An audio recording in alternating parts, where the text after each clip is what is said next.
Hi everyone, welcome to Spark My Life channel. Thank you very much for stopping by. Today I will make my very first cooking recipe sharing video.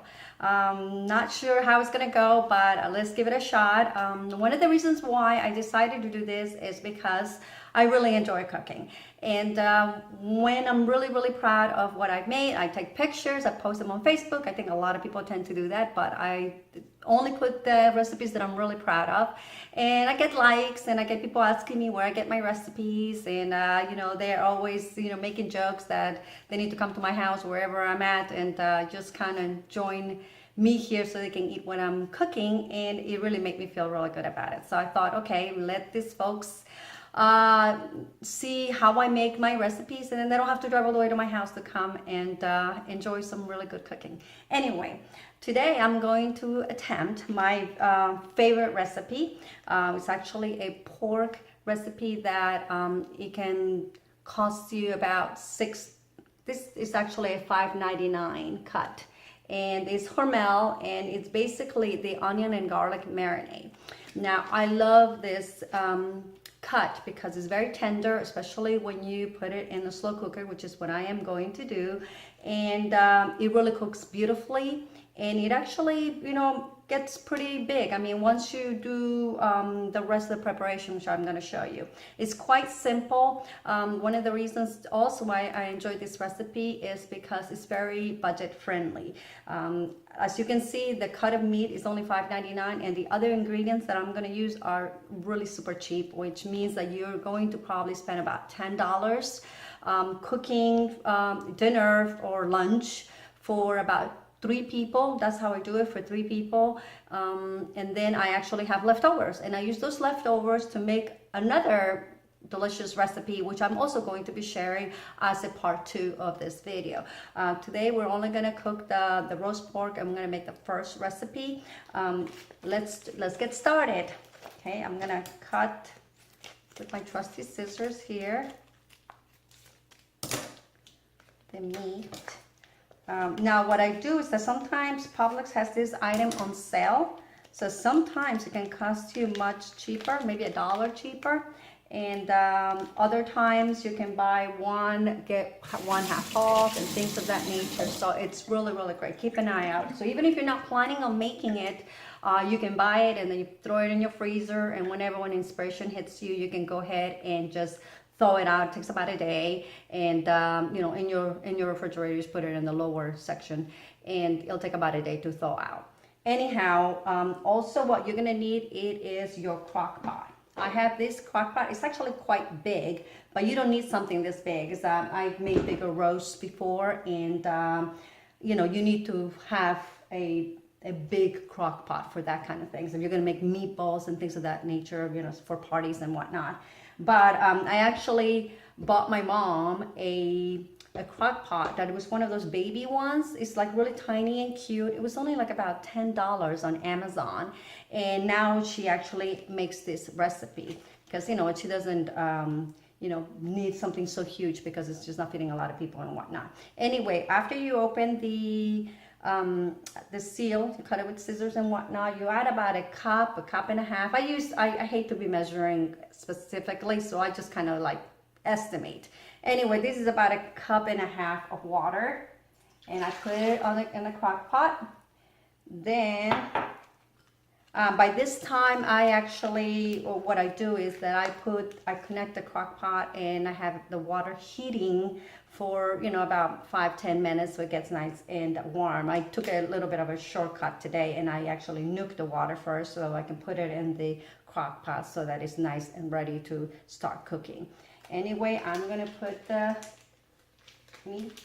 Make sure that none of the juices fall in there, you know, and just lay it gently. And let me get rid of this. Okay.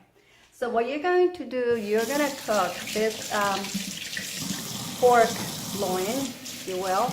I tend to cook it for about 8 hours because I like for it to get really tender for what the next step is going to be.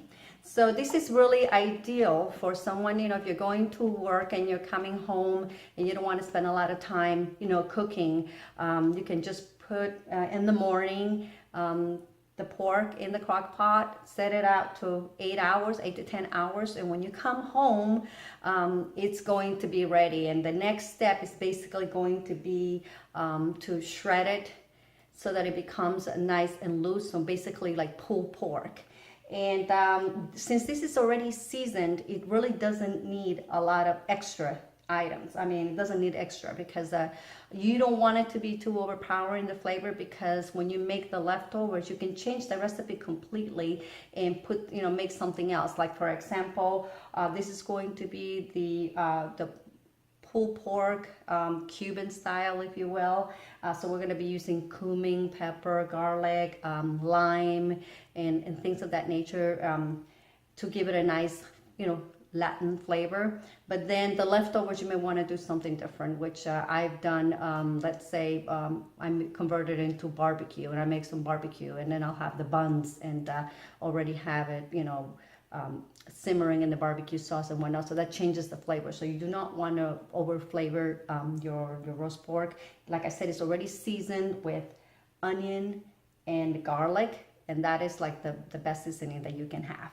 Anyhow, then what I like to do is one of the things that I do like to add is about half a cup of chopped onion. And again, it's like, I love onions. Onions gives like all recipes just that extra taste. And if I'm down and out and I haven't gone to the store, I gotta have at least an onion in my refrigerator, otherwise I freak out, because I just use onion and everything to give it flavor, as well as garlic, which makes food very yummy. And one of the things that I do add is pepper, because I love pepper, and in my opinion, you can never have too much pepper. So I'm gonna just crack a little bit of pepper on the top. And then what I do is I place the onions at the very top of the meat. And basically why I do this is so that the meat stays nice and juicy and tender, so it doesn't dry out. Especially if I am going to go to work and I'm not going to be able to flip the pork, the meat, then I like to put those extra onions, because it does ensure that the meat stays nice and tender, so that when I come home and I take it out of the out of the crock pot, and I start pulling, then it's like it's really, really nice and moist, and it's very, very tasty. Anyway, this is the first part of the video. I'm gonna show you once this cooks. Again, it's going to be in about 8 hours, so I'll be cooking this much later to show you the rest of the recipe. So anyway, I hope that you enjoy it. Stay tuned. If you like this video, please don't forget to give it a thumbs up and or subscribe to my channel as well. I would really appreciate it. And again, I hope that you enjoy the video. Thank you.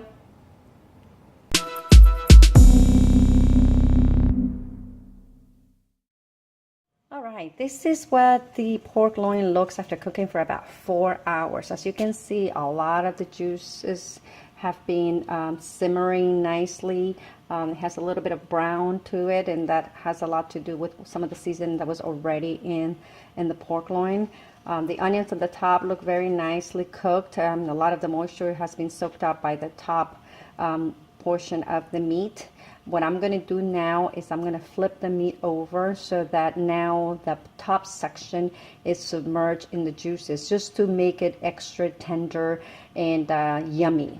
Now, if you put the pork loin in the slow cooker in the morning, and you don't get home until you're done with work, which could be 5 or 6 o'clock, it's still okay that you didn't flip it over. All you can do is do a little shortcut, and that is basically what I do. Is I flip it over and I let it kind of simmer with the juices for about 15 more minutes before I start pulling it apart. So without further ado, I'm gonna go ahead now and flip it over. I tend to use a fork. You can use whatever. See how nice and moist now. See, this is tender already. That's great. So now we're gonna let it soak there, and I'm gonna let it cook for another 4 hours.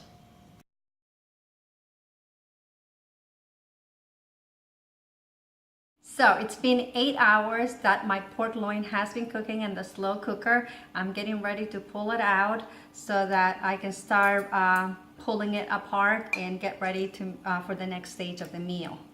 So let's see. Okay, here we go. And this is how I am going to start pulling. You see, it's so easy. It's already pulling apart.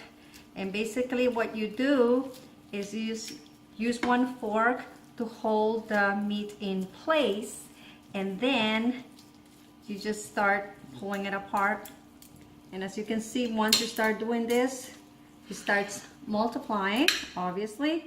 The next step is going to be to place it in a container and add a little bit of the broth so that it can continue to maintain its moisture. Now sometimes what I do, if I haven't let it cook long enough, once I pull it apart like this, I put it back in the broth.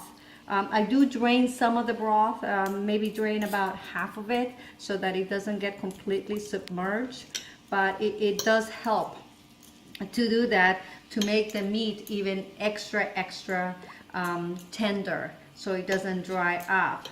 So look at this. This is beautiful. It's like perfect.